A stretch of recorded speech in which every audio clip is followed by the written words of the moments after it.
This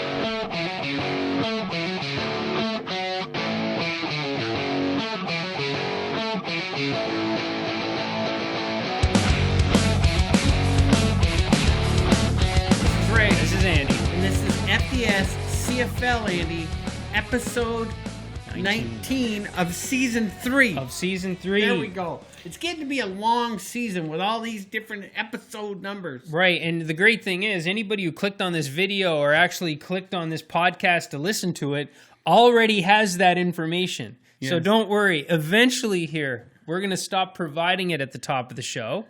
But we're seeing this through for some reason. We're a little late this week, guys. We're a day late in doing this show because we were waiting for a very special meeting that was supposed to be taking place in Halifax yesterday to happen so that we could provide some more Schooners news. Yeah. But like everything in Halifax, everything's slow. Nothing happens on time. I'm a little irritated about it, but we'll get to that later. This show, like all shows, sponsored by Moose Light. If you need a beer, get a Moose Light. Get a Moose Light. It's scary good. Scary good. And if you need a shirt with a logo and a coat with a logo, yeah. Doyle Corporate Image. You can find them online. You can order online, or you can come see them here in Moncton. Yep, because of Doyle's rule. The Doyle's rule. All right, let's recap last week's games really quickly. I got to see some of them. The first game of the week was Edmonton at Hamilton. Hamilton absolutely stomped them. They're starting to make a believer out of more and more people. And we'll talk about that a little bit later. What'd you think of that game? Did you see any of it? I did catch a little bit of this game. Listen, Kilgore, he's struggling. Yeah. Evans didn't have the typical Evans night. He only threw for 277 yards, 2 touchdowns and no interceptions. Well, the big Evans nights though have not been the norm from the start. It's been how incredibly strong the Ticats are in all other phases of the game that has kept them on the winning column, and now Dane Evans is coming into his own. Right. They went 4 for 4 for field goals. I'm not even going to attempt to give the field goal kicker's name. But Hyralahu.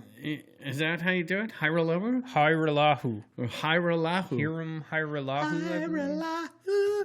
And that's not how you do it. Tyrell Sutton finally puts up some running yards for the Ticats, which is something that's been missing since the beginning of the year. Yeah. He put up 88 yards, Andy, but overall, this has been a very disappointing season for the Edmonton Eskimos. I mean, when you look at where they were at the beginning of the season with Harris and Ellison signing there, I mean, things were really looking good in Edmonton, and boy, these guys have fallen quickly throughout the season. They have. It's super disappointing. I feel bad for our pal, or my pal and your former friend, Trevor Harris, and how everything's played out. But yeah, if you look at the big shuffle that we saw coming into this season, the Ottawa Redblacks, coming off a Grey Cup appearance, decide not to re-sign any of their players, and Edmonton loses Mike Riley to BC and decides to sign a bunch of Ottawa's players, and it hasn't worked out great for either. No, I guess is the best way to put it. So that's it. Yeah, there you go. The Hamilton Ticats continue on strong. The next game was very exciting, and I believe you saw a chunk of this one, and that was the Montreal game. Yeah, I was at a football game in the afternoon here in Moncton.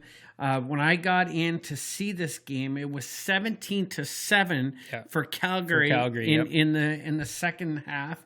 Montreal scored a field goal to end the half. Yes, and in the second half, between Adams, Stanback, Eugene Lewis, and Quan Bray, yep. They put up 11 unanswered points in the second half, Andy. Mm-hmm. And I'm telling you, these 4 players, they are the driving force behind the Montreal Alouettes. But the key to that vehicle is Adams Jr. Yeah, if Vernon Adams Jr. is not on the field, they're just not going to win. They're not going to win. But when he is on the field, these guys are in every single ball game. So I am still riding the Alouettes' tails in the East to the Grey Cup. Well, Mike Ticat, or Mike Graham of the Podski Wee Wee podcast, was tweeting during the game, and I was kind of going back and forth with him a little bit, but he's admitted that especially when Vernon Adams Jr. is on the field, the East Final, or potential East Final, makes him maybe a little nervous. He didn't use that word, but I read into his thoughts, I guess, so to speak. All right. Next up, this was disaster. Yeah, Winnipeg at Saskatchewan. Thinking it was going to be a real tight game. Saskatchewan handles this one 21-6. How does Winnipeg put up 6 points? I don't know, Andy. I don't know. Strevler threw for 254 yards, which is a good number for Strevler as far as yardage throwing. He also ran for 48 yards. Andrew Harris put up 67 yards, no touchdowns. I think that is the biggest problem that the Bombers are having right now in offense. They got to find a way to pound that ball between Harris and Strevler. Yeah. Again, I was really excited about these two being the go-to guys on offense for the Bombers, but they're just very inconsistent on offense right now. Well, I think if you look at the box score, Ray, not to cut you off here, but I think like the book's been written on this team now, and that is, if you're going to take something away, you're going to take Andrew Harris away, and you're going to force Chris Strevler to throw the ball and throw it effectively. Yeah. And he will make some good throws, but he'll make some poor throws. And if you look at the line, the 2 interceptions, and he didn't throw a touchdown, that's the recipe they're looking for. And that's the recipe you can beat the Bombers with. So the Bombers, like the point you've been making, they have to find a way around that somehow. All I know as a Winnipeg Blue Bomber fan, boy, it really is tough when your team is forecasted to come out so strong and then they're only putting up 6 points on the road. 6 points, for sure. Could be worse, could be 3 points, right. But 6 points is tough. Well, 8 points can be worse too, when the other side of it scores 55, and that'll bring us to the final game of the week. We had Toronto at BC. A long road trip for Toronto. Toronto continues to kind of take over the title as unwatchable from the Red Blacks, though I'll put that title on them both. And BC continues to just beat up on bad teams. Again, we don't really know what BC is at this point. I mean, they're putting some wins on the board, but they're just beating up on horrendous teams, 55-8. And I don't have much more to say about this one. You? All I could say is, now we're going to talk about Toronto later on in the show, but what the heck's happened to Toronto? Mm-hmm. I mean, back at Touchdown Atlantic, we were talking about how excited we were about Toronto and how well they were playing, and even a week after that. Yeah. And then all of a sudden, Andy, the brakes hit, and they went right back to the garbage team that they were at the beginning of the season. Yeah. And Mike Riley, I'm going to talk about these guys in a second as well. These guys are really turning it on right now for a possible playoff push, whether it's in the West or whether they cross over to the East. Yeah. So watch out for BC Lions. There's obviously something going on in Toronto, and it's deep-rooted. And, we saw I don't know if are we going to talk about the GM in odds and ends? We are, yeah. All right, well, spoiler, something happened with the GM that usually signals interesting things. So there's some changes coming here. All right.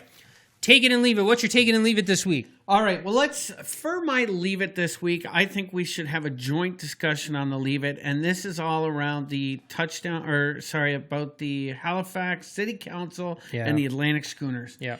The vote was put off. We put this show off for the vote. The vote, for anybody who didn't see the last show or hasn't been following this, one of the Halifax City councilors decided to put it out there for vote that they not even bother continuing the work to examine the in-depth business plan that the Atlantic Schooners ownership group put together, because what he read into it, or what he skimmed through, what he got from it in his initial review, he thought was so outlandish and such a horrendous deal for Halifax that he doesn't even think that their staff's time should be spent on continuing this. And they were putting that to vote. Right. And if the majority of the councilors agreed with him on this, then the Schooners would be dead.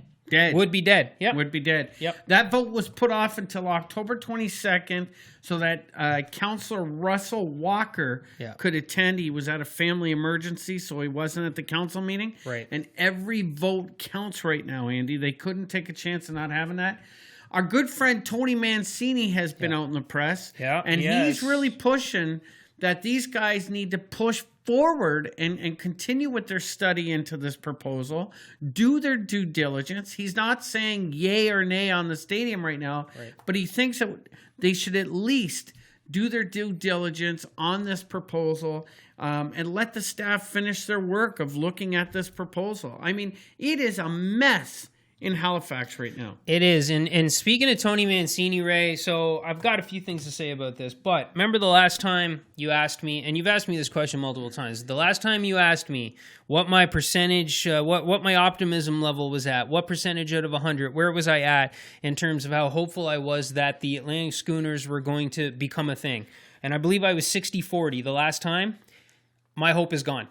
It's gone. Yeah. So I'm at 98% that it's not happening. The only 2% that's left over in my mind right now is because we actually heard Anthony LeBlanc, the ownership group, say, again, we don't know how serious he was about this because I don't think he ever thought it would come to this, and I'm not saying it has yet or it will, that Moncton would be considered if Halifax screws this up. Yeah. Those weren't Anthony's words, but they're mine, okay? I have no hope whatsoever in Halifax doing this now. Now, I understand that negative news is the news that gets clicks. So right now, after this proposal's been put out there for anybody to have a look at it, including these council members, that it's negative news that people are going to put out there, and it's negative news that people are going to want to put in stories that are going to get clicks right now. But here's what bothers me, and it actually bothered me what Tony Mancini said, Ray, or what he didn't say for that matter. So right now, the council members that are against this proposal, they looked at it. It's really long. It's a huge document. Any of us can look at it. And they saw enough things to point out that this is a terrible idea. This is a terrible deal. It's too much on the taxpayers. They were able to point out to various aspects of this plan saying none of this is going to work. Okay? Now, on the other side of things, Tony Mancini's a football fan, but he's way too smart, and he's a good council member, and he would never let his being a fan of football influence his vote here. That said, when he talks about how we shouldn't vote no on this, he doesn't point to a single thing in there that he was able to read, just like everybody else, that's good. Instead, he says, now this is not me saying I'm for the stadium. This is me just saying we should continue our due diligence. Listen, in the world that I work in, Ray, I hear that all the time. You know what it means? It means, whatever, let's follow it through. We already started. But when, not a single council member at this point has been able to point to anything in that, or has been willing to point to anything in that proposal and say one thing about it that's good. The only thing they've been willing to do is say, well, we should see this through, right? Well, and that's because the negative opinion is leading the way 100% on this. Sure. People with the positive opinions, or people that want the team or want the stadium, we're too quiet. We're not out there raising the flag and stomping it into the ground where the stadium's going to go. But we don't know if they want to, Ray. We don't know if they've seen it. Maybe these people that are being too quiet are simply just not being negative. Maybe they feel the same way. Well, I see it in the Let's Talk Atlantic Schooners group. People are sending their letters to counselors. I encourage everybody. Please do. Contact your counselor. Have a conversation with them. Let them know what this team's not only going to do for your city of Halifax, but what it's going to do for our region of Atlantic Canada. We got to get this thing going, and I'm sorry right now, but all these politicians, they're holding it up. They're holding it up, and I am leaving all these counselors down in Halifax. I will be there on Friday, and I'm going to do everything I can Friday night to spread the word of the Atlantic Schooners. And for me, it's not just the CFL team either, but I just find it amazing to think that, a big a 365-day use sports complex that would be used for the entire city for various things, not just CFL, is such a bad thing. But yeah, at this point, unless Moncton actually is a serious consideration if it falls through, and I don't know that it is or not, I'm completely off at this point, and I'm not trying to be negative about it, but I just can't see it happening. Well, I haven't had time in the past 2 weeks, Andy, to work my connections with even City Council here in Moncton, but I'm going to commit to you and our listeners that as of next week, I will reach out to some of our local politicians here as well and see what kind of feel they're getting for what's happening in Halifax and what that means for Moncton. Right. And you know what? And between you and me, what it means for this show. When we started talking about the CFL, we were primarily NFL fans. We wanted to get into the CFL. We did get into the CFL. Yeah. And what really hooked us, what really got us is shortly after we started this show, the thought of the Atlantic Schooners becoming a thing has come about. And I'll be honest with you guys, this is still NFL country. We're trying desperately to latch on to a team, but you need a team finds you. You don't find a team. And the team has found us, and it's the Atlantic Schooners. And if it doesn't happen, it's going to be very, very, very difficult at this point to latch on to the CFL as hard as we want to here. And everybody else around here feels that. Anytime you talk to somebody, yes, there are Atlantic Canadians who already have a rooting CFL interest. That team found them, and I'm happy for those people. Yeah. But for the people that need to fill this stadium down in Halifax, when you ask them why they're not into the CFL, it's because we don't have a team to root for. This is NFL country. So I'm very pessimistic about all of that at the moment. Not having the best day, so maybe that's fueling my little rant here. But there's a lot. There's a lot that will change for us if this happens. So I very much hope I'm wrong in being as pessimistic as I am. There you go. All right. After all the negative, let's talk some positive, Andy. Because here's what I'm taking this week. What are you taking? I am taking Mike Riley. There you go. Mike Riley all of a sudden can throw the ball downfield. His offensive line's protecting him, Andy. He's making plays. He's going to Jerron Carter. Burnham. Do you remember Burnham at the beginning of the year? Yeah, Burnham's great. Like, he just caught 3 touchdown passes on the weekend. John White's running the ball. He put up 121 yards the other night. Yep. Watch out for the BC Lions. I gave them some love already. I'm just saying they're my take it this week. They're my hope. They're the positivity that's bringing me some light after all that negativity we just talked about our Schooners. Well, they've got Edmonton next week, Ray, so there's a good chance you're going to continue to be positive about the BC Lions for at least one more week. Sounds great. Want to talk about the power rankings? Let's go to power rankings. All right, this week, finally, for the first time in the 3 years of Ray and I doing this show and doing power rankings for the CFL, our power rankings are exactly the same. And it was all driven by you finally seeing the light on the Hamilton Ticats. Well, that's what made it happen. Holy Shoesmith is all I can say. There you go. Holy Shoesmith. So I'll give everybody our power rankings at the same time. We both have Hamilton up top. We both have Saskatchewan at number 2. Montreal moves up into number 3 for both of us. We had to do it at this point. They actually jumped 2 spots in my power rankings for it, but after beating Calgary, have to do it. Calgary in at number 4 for both of us. Winnipeg drops all the way down to number 5. Well, they were at 4 for both of us. They've really been fading. Winnipeg at 5. BC moves into 6 with how they've been playing, because why not? Why not? Edmonton, then Toronto, then Ottawa. So our power rankings are exactly the same for the first time ever, probably the last time ever. Probably the last time ever. And I'm telling you right now, I could have made a case for BC to be above Winnipeg as well. Woo! There you go. Right? BC's only got a record of 5-10. That's holding them back right now. But I'm telling you, there's still a few weeks left to go in this season, Andy, and they can easily catch the Edmonton Eskimos. You got it. All right, let's talk odds and ends for the week. All right, let's go over to odds and ends. So today, Andy, is a big day in the CFL. Yeah. Today is CFL trade deadline. It is. 5 p.m. Atlantic time today is when the deadline's over. I've been watching the waivers. I don't see any real movement yet. And it is 4 p.m. Atlantic time as we record this, just for the listeners. So there's an hour left. Yeah. There is an hour left. There's an hour left in the trade deadline. Yep. Now, I would think, and we're going to talk about Toronto in a few seconds, but I would definitely think the Argos and the Red Blacks are in selling positions at this point. What do you think? I would think so, though. With the GM change happening just like a day or two ago in Toronto, they may be just trying to stabilize things as opposed to trying to make a whole bunch of moves. But I've heard all kinds of rumors about potentially Zach Collaros, who at this point I doubt there's even a plan for him to play for the Argos, getting moved to the Bombers. The Bombers are looking for a quarterback to help stabilize things. So, I'd say they're both potentially sellers. But again, here we are. There's an hour left to the trade deadline. I don't see anything. I don't see anything either. I checked before we went on. Yeah.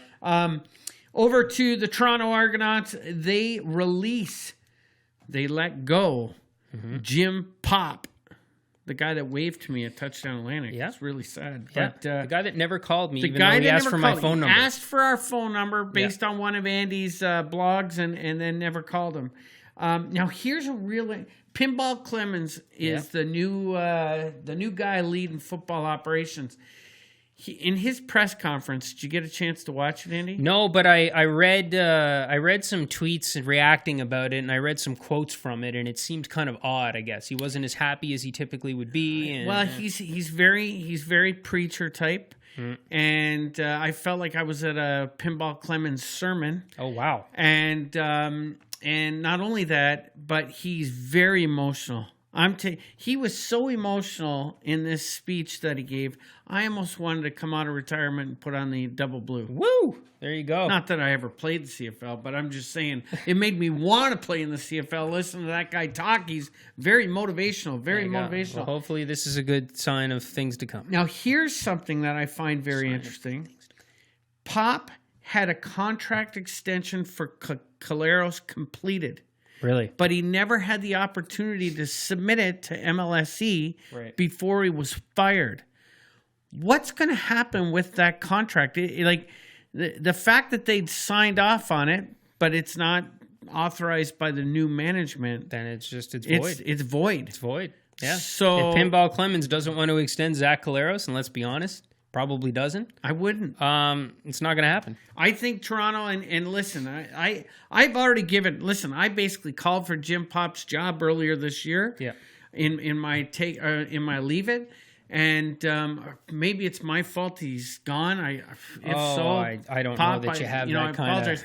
kind of. But that being said, how did they ever go into this season with the quarterbacks that they have on their roster? So it's another question you've asked a lot. Yeah. There you go. Anyways, I mean, hopefully this is a good move for the Argos. I'd love to see them get that team, get the ship turned around, if you will. See how I did that, Argos? Yep. And not only that, but I'd love to see them start packing that stadium down there. Let's get 15,000, 20,000 people at BMO Field. Let's go one thing at a time. I mean, it hasn't been that long since the Argos were a powerhouse and won a Grey Cup, and there was nobody at the field then, so there's no reason to believe there will be after this. But let's start with putting a good product on the field and then see if they can come up with other ways to drive fans to the stadium. Randy Ambrosi has announced CFL 2.0 is going to have a CFL camp at the end of the season in Paris, France, Andy. So he's continuing with trying to find players at different parts of the world to come play and expose the game CFL to the rest of the world. Yeah, that's it. Yeah, that's your odds and ends for this week. All right, let's do some picks. Last week, I don't know if you remember, but you decided you were going to make some interesting picks to try to make up some ground on me. Oh boy. And it didn't quite work out in your favor. Oh, jeez. I went 4-0 in the picks last week. 4-0? 4-0, and the two games that you decided to pick differently from me to make up some ground did not go your way. So you obviously went 2-2. So I am now at 43-22 on the season. You're at 39-26. I have a 3-game lead. 3-game lead. And we're week 18. Yeah. So we got 3 weeks to go. Yeah, you can do this. I could do it. Because I am more than capable of posting a bad week in the picks. So. All right. Well, you make your picks first, and I'll give you mine. All right. So so here comes the games. We got 2 on Friday, 2 on Saturday. Game 1, Ottawa at Toronto. Right off the bat, it's a very difficult one to call. You have to pick an upset this week. Upset. And I'll be picking a lock. Ottawa at Toronto is a very tough call for me, but I have a feeling that the Toronto players were also listening to that new GM, and we're getting super pumped up about putting on the double blue because they already have a double blue jersey, unlike Ray here. And I think that they're going to come out swinging in this game. And again, Ottawa's a tough team to watch, and they don't have a great offense. Yeah. And I'm taking Toronto at home. Wow. I need to gain some ground. I'm going to take Ottawa as my upset. Ottawa as your upset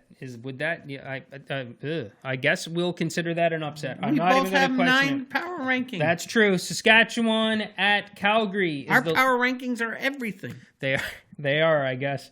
Saskatchewan at Calgary is the late game on Friday night. Saskatchewan just took a real tough loss to, Saskatchewan just gave a real tough loss, to the Bombers, where Calgary kind of fell apart and ended up losing to Montreal. I think Calgary rebounds at home, and I think they win a close one over Saskatchewan at home. Wow. You told me to pick my games first, and you seem very disappointed with every pick I make, so... I'm going to go Saskatchewan. Wow. All right. Saturday, the early game. This is an interesting one. Montreal at Winnipeg. Now, right off the bat, with the performance that we saw from Winnipeg against Saskatchewan, it's so tempting to take Montreal on the road here. I am having a hard time doing that. However, because I know what your strategy is at the moment, I'm going to upset you real good here. I am taking Montreal on the road. I'm going to take Montreal to beat Winnipeg on the road. What's your pick? It may have been Montreal. but it's not anymore. I'm running the table this week, Andy. I'm running the table. Okay. I'm going Winnipeg. Wow. All right. And BC at Edmonton. Here it is. BC traveling over to Alberta. And like you said, Kilgore is struggling. Yeah. Mike Riley's been firing on all cylinders. I am going to take BC on the road to win this game, right? As your lock? No, I'm going to tell you which one's my lock here in a moment. I got to think about that. Right. So, yeah. So, I guess you're taking Edmonton to win this game at home? Whoa. No? Okay. Whoa. All right. Okay. Slow your roll. Yeah. Slow your roll. Yeah. Now, last time Mike Riley went to Edmonton, it didn't go so well for... That's true. It did not. He had a really tough game. Yeah. Now, he didn't have a line that was protecting him. Yep. Edmonton's defense is still pretty good. It is. But he doesn't have Trevor Harris on the other side of the ball. He does not. I can't. All right, I'm taking some real big shots this week, but I can't. I'm gonna have to take BC in this one. BC in this one. All right. So Ray, it seems simple. Yeah, it does seem simple, and it's okay for you. You know, the other three are coin flips. 3 of the 4 picks are different, so that's fine. I think you did pretty good. That ties us up right now. there. I'm having a look at this, and I'm struggling right now to tell you who I'm going to lock up, but I'm going to get crazy here. You picked Ottawa as your upset. Yeah. Well, then I'll play your game here, and I will take Toronto. Okay, there as you go. My lock. All right, this is gonna bust the picks competition wide open.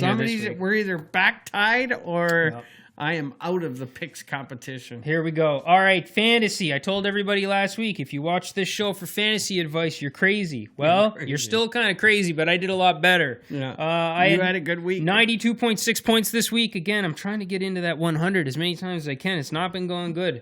I'm now at 1,400.2 points for the entire season.